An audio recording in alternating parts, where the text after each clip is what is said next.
আসসালামু আলাইকুম। আমি রিজওয়ান বিন সুলাইমান আজ আপনাদের সামনে যে প্রেজেন্টেশনটা নিয়ে উপস্থিত হয়েছি সেটা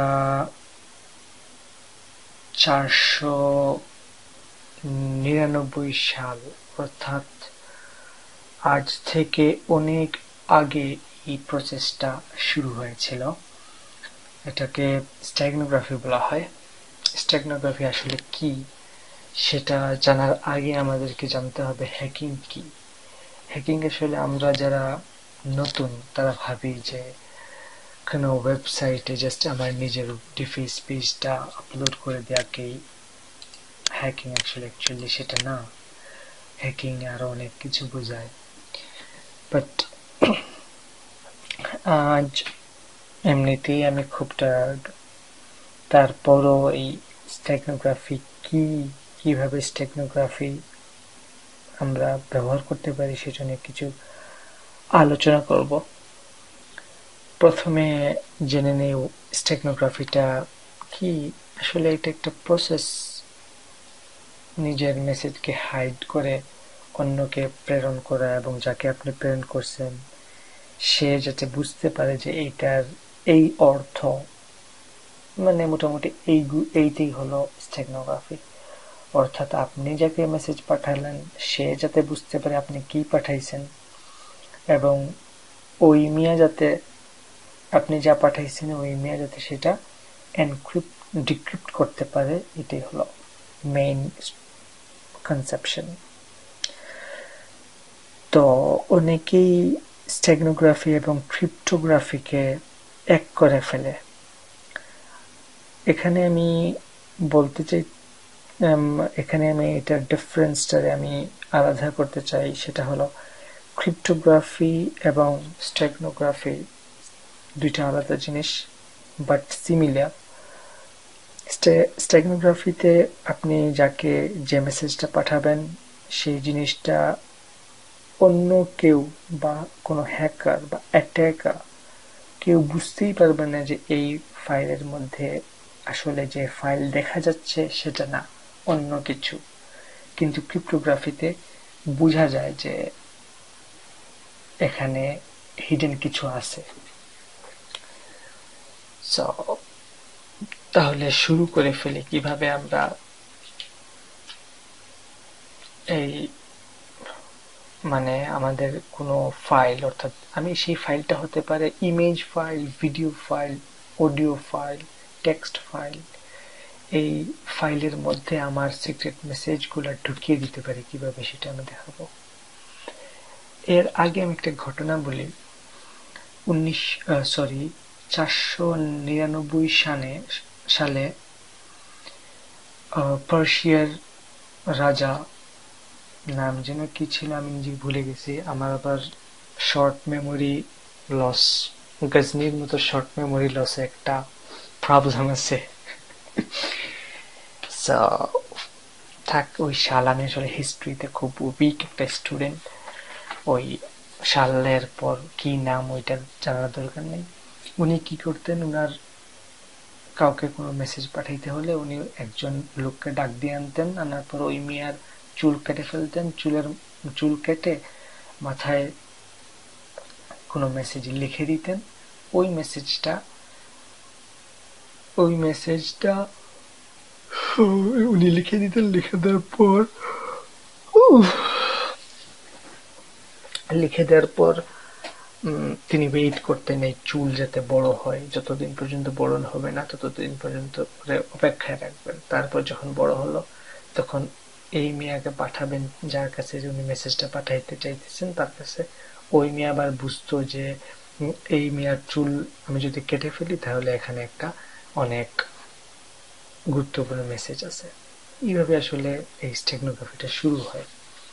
তো আমি দেখাই আজকে কিভাবে স্টেগনোগ্রাফি করার জন্য আপনাকে প্রথমে একটা সফটওয়্যার লাগবে, সেটা হলো সিক্রেট লেয়ার লাইট। এটা আমার কাছে বেশ ভালো লাগছে, অনেকগুলো সফটওয়্যার আমি ঘাটাঘাটি করে বের করেছি, but I think that this software is the best software because you can hide your messages in this software using many more images like JEP, JPG, JPEG, BMP, and many other formats.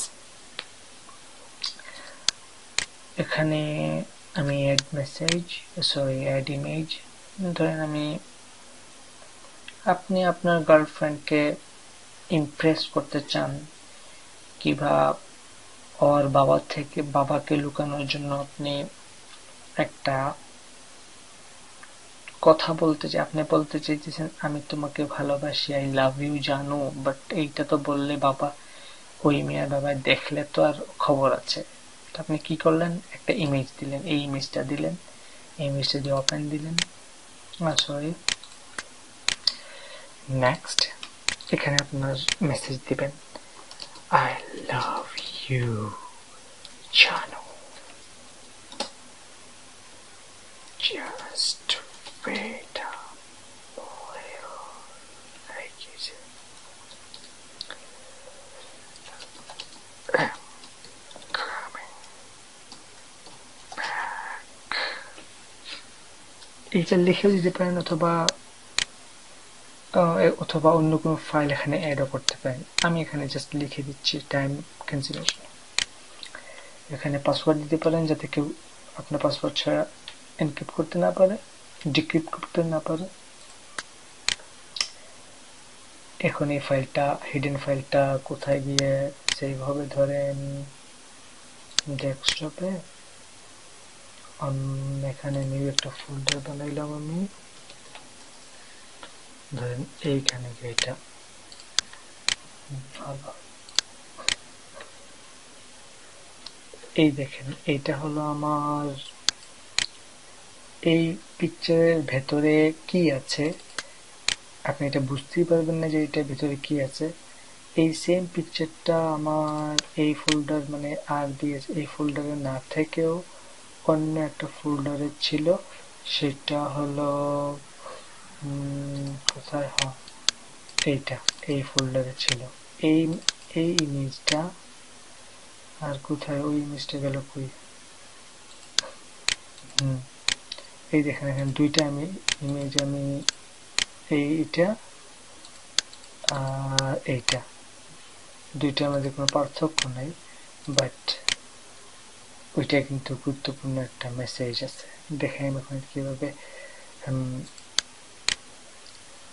বের করবেন, এই file, add image, কোথায়,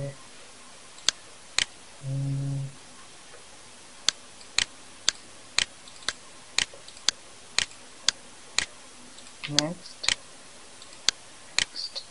এই দেখেন এটা save,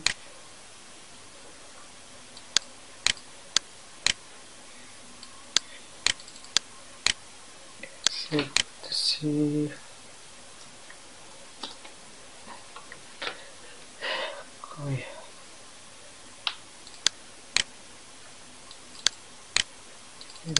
আমার যে তথ্যটা আমি দিচ্ছি এটা এখানে আছে।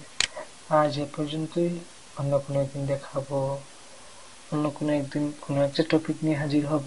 আজ এখানেই থাক নাকি?